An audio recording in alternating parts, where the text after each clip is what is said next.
السلام عليكم كسو دوادا muuqaalkan magacaygu waa maxamed cali horseed mowduucan wuxuu ku saabsan yahay shuruudaha cusub iyo waliba sidaad u xareyn lahayd DV lottery ama diversity visa chalayaal waxaynu isla eegaynaa waxa ka cusub sanadkan iyo waliba sida ugu fudud oo aad ku xareyn karto lottery balse la wadaag muuqaalkan asxaabtaada kale oo la wadaag kusoo dhawaada mar kale waxaan ka jawaabi doonaa su'aalahan oo inta badan ka guuxaya kow goorma ayaa la furayaa labo maxaa laygaga baahan yahay saddex waxa ka cusub sanadkan afar sidee baan u xareystaa aynu ku bilowno goorma la furayaa sida ay baahisay US Department of State ama website-ka travel.state.gov ay ku sheegeen inay furmayso maalinta arbacada 5 bisha tobnaad ee 2022 waxayna xidhmaysaa bisha 11aad 8deeda haddaan si kale kugu dhigo waxay furmaysaa 5 October waxayna xidhmaysaa 8 November su'aasha labaad maxaa la igaga baahan yahay wax weyn oo buuran lagaagama baahna kaliya adiga diyaar ma tahay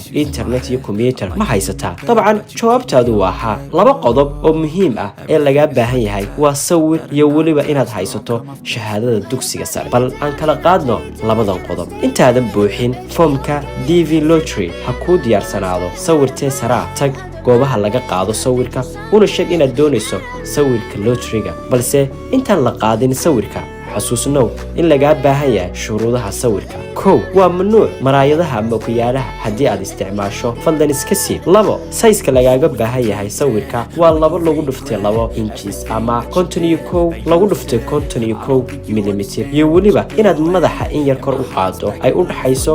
25 iyo 35 millimeter saddex sawirka waa inuusan ka muuqan had iftiin saa'ida uusan lahayn sawirkuna waa in uu si wacan u muuqdaa xasuusnow sawirkaaga xagiisa dambe ama waxa loo yaqaan background waa inuusan cadaan saa'ida uusan noqon uu dhexdhexaad ahaada afar haddii aad bidaar leedahay oo aad ku qariso koofiyad waa ka xumahay saaxiib looma ogola inaad xidhato koofiyad shan waxaan arkaa dumar badan oo ku gala iyagoo timahooda uu muuqdo laakiin walaashay waxaad ku geli kartaa shalmadaada ama kabsaartaada laakiin waxaa jira qaab loo galo sida sawirka kaaga muuqda ayaa lagaa doonaya inaad u gasho sidan waa mamnuuc ugu dambeyn haddii aad ilmaha la xareynayso waxa lagaaga baahan yahay sawirkaas oo inuusan ilmaha cid kale la gelin isla markaana uu ku soo jeedo kamarada sidan oo kale qodobkeena labaad shahaado dugsi sare waxa lagaaga baahan yahay shahaado dugsi sare oo waa waajib jaalayaal waa inaad ku buuxisaa inaad haysato laakiin ha nixin hadda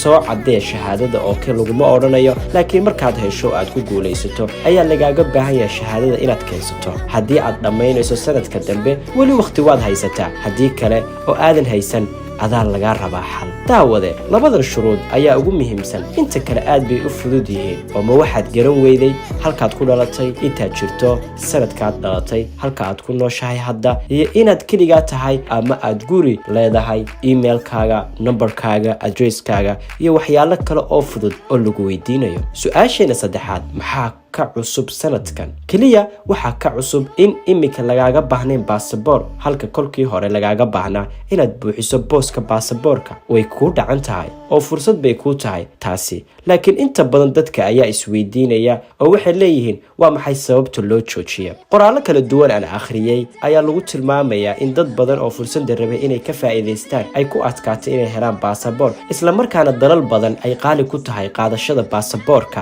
sidaa darteed loo joojiyay laakiin lama huba inuu sii socon doono sanadaha soo socda go'aankan balse sanadkan ceelbiyood buu noqon su'aashii ugu dambeeyay ee afraad sidee baan ku xareystaa waxaan arkaa dad furtay goob si ay dadku ugu xareeyaan lottery taas ma xuma laakiin waxaa xun oo qaldan in lacag badan qofka lagaga qaado isla markaana loo sheego haddii uu lacagta kordhiyo uu heli doono lottery balse waxaan talo kugu siinayaa haddii aad taqaano luqadda Englishka inaad adigu gacantaada ku xareysato haddii ay kugu adag tahay aad samayn kartaan koox ama team oo si wadajir u wada xareeya oo iscaawiya ama si kale inaad u tagto qof aad hubto oo garab kaa siinaya inuu kuu xareeyo aan hoos u soo daadago waxaad ka xareyn kartaa website-ka